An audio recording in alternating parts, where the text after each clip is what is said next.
আমার স্বামীর সাথে আমার সম্পর্ক ভালো না, আখেরাতে কি আমি তার সাথেই থাকতে হবে? তার পরিবর্তে কি আমি অন্য কাউকে বেছে নিতে পারবো?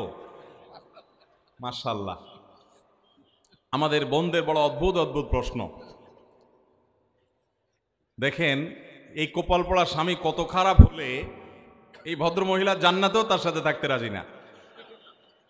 আহা, পুরুষরা সব সোজা হয়ে যান, বেশি বেলায়েন হবেন, এই মহিলা বদদুয়া শুরু করে দিবে, আল্লাহ এই অমানুষের সাথে জান্নাতে আমি থাকতে চাই না।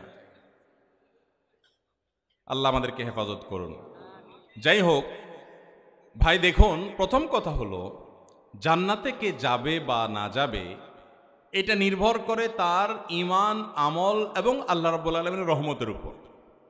আল্লাহ তাআলা যদি কারোর প্রতি রহমত করেন তিনি জান্নাতে যাবেন। এমনও হতে পারে কোনো স্ত্রী তার আপন আমল দ্বারায় তিনি জান্নাতে চলে গেলেন, স্বামী তার বদামলের কারণে তিনি জাহান্নামে যাবেন। হতে পারে কি পারে না?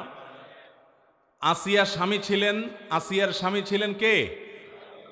ফেরাউন জান্নাতে যাবে না জাহান্নামে?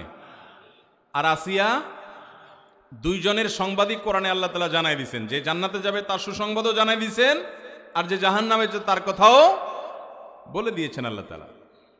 তাহলে বোঝা গেল যে স্ত্রী জান্নাতে গেলেই যে স্বামী চোখ বন্ধ করে জান্নাতে চলে যাবে এমনটি কোনো জরুরি বিষয় নয়। তবে এটা ঠিক যে স্বামী স্ত্রী একে অন্যের সপক্ষে আল্লাহর কাছে আল্লাহর অনুমতি পেলে সুপারিশ করার সুযোগ পাবে, অন্যজনের কাছে যেরকম অন্যজনের বেলা যেরকম পাওয়া যায়, সেই হিসেবে আল্লাহ তাআলা রহমত করে মৌলিক সব বিষয়, মান, আকীদা, বিশ্বাস যদি শিরক মুক্ত থাকে, ঠিকঠাক থাকে, তাহলে সেক্ষেত্রে আল্লাহ তাআলা একজন আরেকজনের সুপারিশের মাধ্যমে আল্লাহ জান্নাত দিতেও পারেন। এটা সম্পূর্ণ আল্লাহর ইখতিয়ারাধীন বিষয়।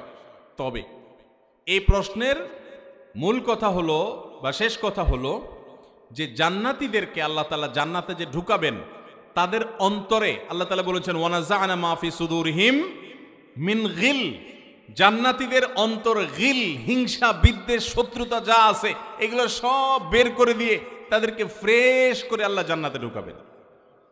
অতএব দুনিয়াতে আপনার স্বামীর প্রতি আপনার যে জেদ আছে, দুঃখ আছে, ক্ষোভ আছে, আপনি যখন জান্নাতে যাবেন এগুলো কিচ্ছু থাকবে না ইনশাআল্লাহ। আমরা দোয়া করি আমাদের এই বোনের জন্য আল্লাহ তাআলা তার স্বামীকে যেন তার চক্ষু শীতলকারী স্বামী বানায় দেন। যদি ভদ্রলোক অমানুষ হয়ে থাকে আল্লাহ যেন তাকে মানুষ বানায় দেন, আর এই বোনটাকে যেন সবর এবং ধৈর্য ধারণ করার তৌফিক দান করেন। অতএব স্বামী হিসাবে আমাদের ভালো থাকার চেষ্টা করতে হবে। ভাই, আপনারা সবাই একটা হাদিস জানেন, নবী করিম সাল্লাল্লাহু আলাইহি ওয়াসাল্লাম বলেছেন